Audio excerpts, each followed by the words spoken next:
ஒவ்வொரு நாளும் உங்களுக்கு வெற்றியாக இருக்கும். அந்த வெற்றியை எப்படி எடுப்பது என்பதுதான் மிகவும் முக்கியம். ஒரு புதிய நாள் வருவது என்பதே தேவனுடைய மகிமை.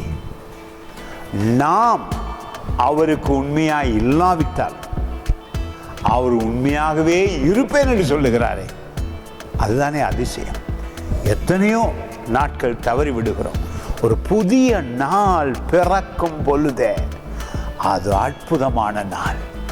தேவன் புதிதாக்கும் நாள், உங்களை பலப்படுத்தும் நாள், உங்களுக்கு நன்மை செய்வேன், ஆசீர்வதிப்பேன் என்று அவர் உண்மையாகவே இருக்கிற அதிசய தேவனாய் இருக்கிறார்.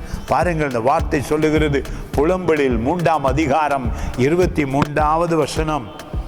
அவைகள் காலை தோறும், அவைகள் என்பது அவருடைய கிருபை, அவருடைய இரக்கம்.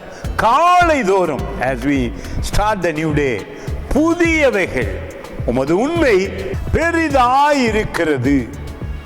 மிக மிக அவசியம். அவர் உண்மையாய் இருக்கிறார், அது மிகவும் பெரியது. ஒரு நாளை வெற்றியாக்க வேண்டும் என்றால் அது உங்களுடைய விசுவாசத்தில், உங்களுடைய துதியில, உங்கள் நன்றி சொல்லுவதில் அந்த நாளை ஆரம்பிக்கும் பொழுதே தேவன் அதிசயமாய் உங்களுக்குள் இடைப்படுகிறார். சூரியன் எழும்புவதற்கு முதல் நீங்கள் அவரோடு எழும்பி, ஆண்டவரே உம்முடைய நாமத்தை உயர்த்துகிறேன், உம்முடைய வார்த்தையை உயர்த்துகிறேன், உம்முடைய இரத்தத்தை உயர்த்துகிறேன், இந்த நாளில் எனக்கு வெற்றி என்று சொல்லுங்கள். வெற்றியை அனுபவிக்க முடியும். God bless you.